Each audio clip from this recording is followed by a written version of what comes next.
Okay, today we will start in on exponential functions. This chapter is on exponential functions and logarithmic functions.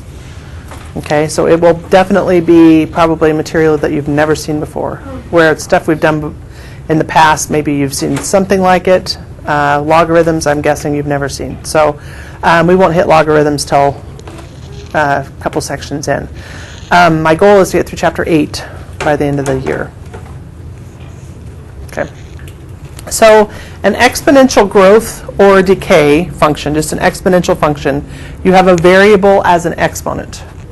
Okay? So as an example, that's an exponential function because I have a variable as an exponent. Okay? So let's just go through and for the sake of good times. Yes! I haven't missed, like...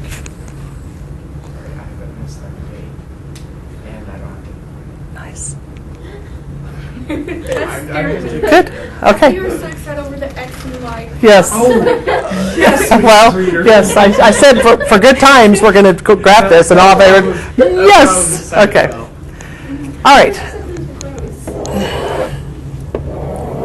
Okay. So let's just go. I don't know. -2, -1, 0, 1, 2 for x. I just picked x values. Okay. So if I put -2 in for x, what is 2 raised to the -2 power? This is a good review. What's 2 raised to the -2 power? 2 times 2 is 4. But then it's a negative. What's the negative do? 4. Oh, 1/4. 1/4. I remember it.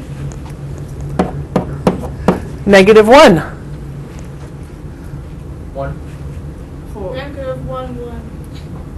Negative 1. So it's a half, 1/2. Yes. 0. 0. What's anything raised to the 0 power? 1. 1? 1 over 2. Nope. What's 2 to the 1 power? Oh, 2. 2 to the 2nd power? Okay, so we've got some points. So let's graph it. -2, and this is not a very straight line here. It's still not.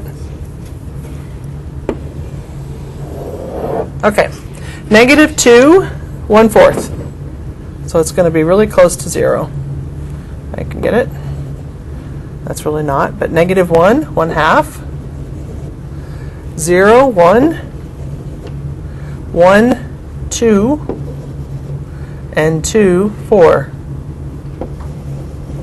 Okay, so this is what the points that we have look like. So if I just keep going, that's what an exponential function looks like. Okay, it's going to take off going up at an exponentially faster rate. Okay, so it's definitely not linear. Okay, what you're also going to notice is it doesn't matter. If I make this -3, it's 1/9. -4, 1/16. -5, 1/25. -6, 1/36. It's never going to hit 0. There's no number I could raise this to any number that's going to make it 0. Okay, so it's going to continue getting exponentially, infinitely closer to 0. It's never going to hit 0, ever. It's going to go on forever and never hit 0. So 0, the line y = 0, is called an asymptote. An asymptote is a line that a graph will never cross. An asymptote is a line that the graph will never cross. So because the x-axis is the asymptote, that line is y = 0. Okay? So y = 0 is called an asymptote, and it's spelled this way. Asymptote. Okay, what's the domain of this function?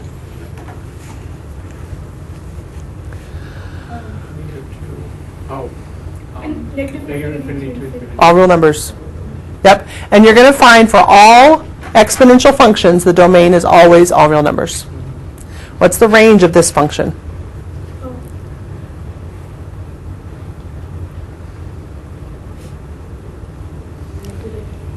What's the y value? Is it negative? Is 0 0 to positive infinity. And it will never be 0, so it will be in parentheses. It can't include 0. Range is your y values. I understand that. Okay, this graph, as it gets closer and goes to infinity in the x, it's getting closer and closer and closer to 0. No, then there's no 0. It won't include 0, but it'll be everything greater than 0, all the way to infinity. Okay, that's your range. Your domain, as we said, is negative infinity to infinity. Okay, now let's just, for fun, because that's what we're all about in math,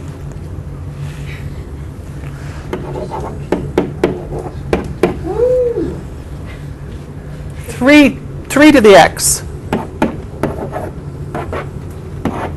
Okay, when x is negative 2, what's y? So first 1/9, 1/3, 0 is 1, 1 to the third, 3 to the 1 power is 3, and 9.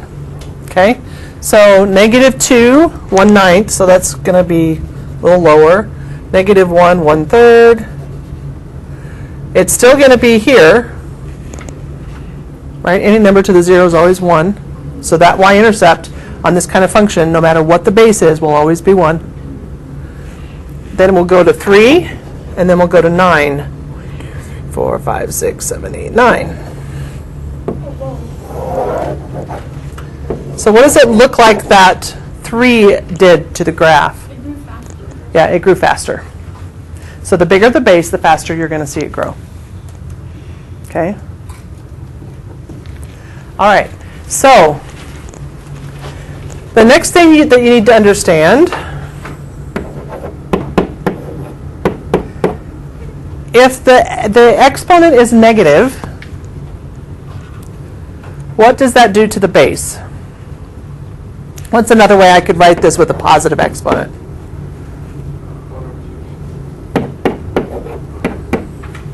Means the same thing.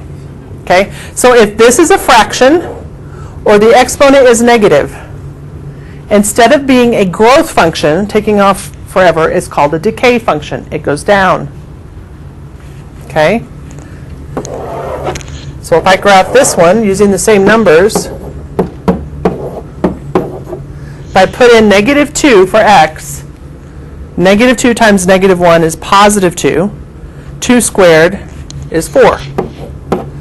Negative 1 is 2. Still at 1, right? And then 2 to the negative 1 is 1/2, and this is 1/4.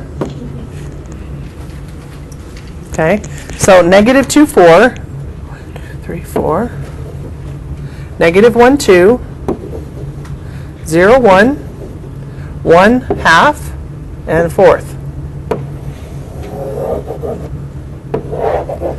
So do you see how it's decaying? It's getting closer and closer to 0 this way. Instead of going to infinity, like a growth, this is a decay function. So is the domain... Domain is still negative infinity to infinity. It is for all exponential functions. And the asymptote is still at the x-axis. That's the number it's never going to cross or hit. Okay? And the range is still 0 to infinity. But what happened is the graph basically flipped over the y-axis, right? Well, you remember when we were doing transformations? If you wanted to flip over the y-axis, you change the sign in front of the x term. Isn't that what we just did? Yeah. So that forced it just to flip over the y-axis.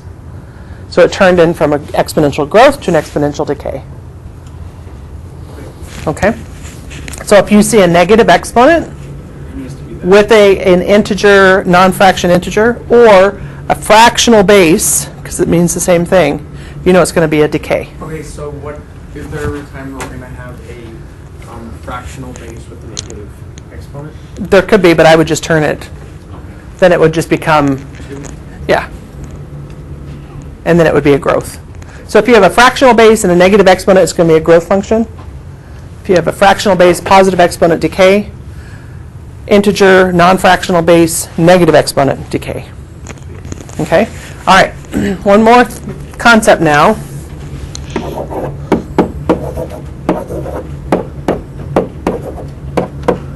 This is called the general form. Wait a minute.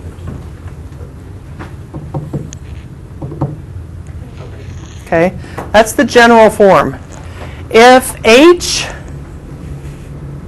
is 0 and k is 0, okay, they're called growth functions or decay functions.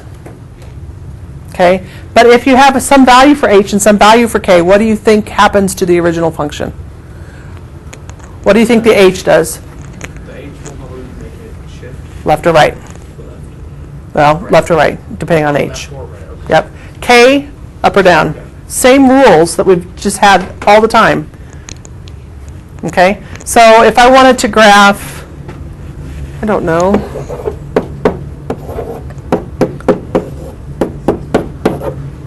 Plus, let's not do a k.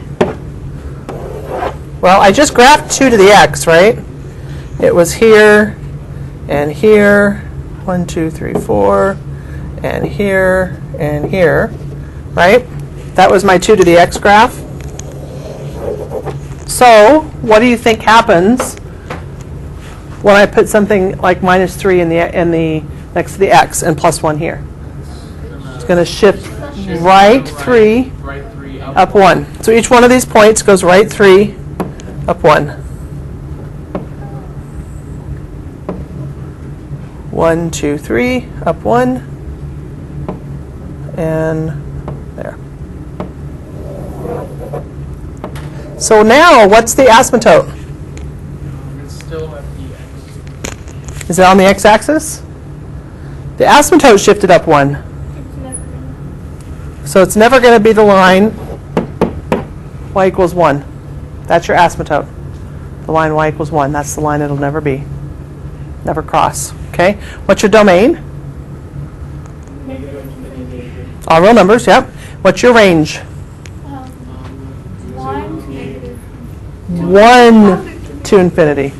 1 to infinity. Okay? So anytime I have a shift here and here, it doesn't change the domain. My domain will still be the same. But it will shift my range up 1, and it will shift my asymptote So up 1. your range is going to be wherever the Asymptote is asymptote is to infinity, if it's a growth. If it's a decay, it's If it's a decay, it's going to be from negative infinity to that asymptote. I understand. Okay?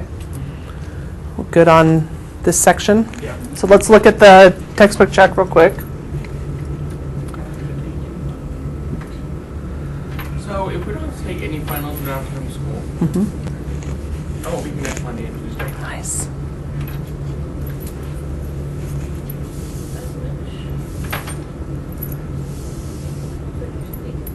For seniors, yeah. Oh, I was like, You guys get out like the 24th. Okay, so y equals 3 to the x minus 4 minus 2 is an exponential growth function. True. What- it's true. What'd you get? Who put true and got it right? I got true and I got it wrong. I I got it I wrong. put false. Okay, so the growth, remember the growth and decay, if it's called a growth function or a decay function, there's no translation.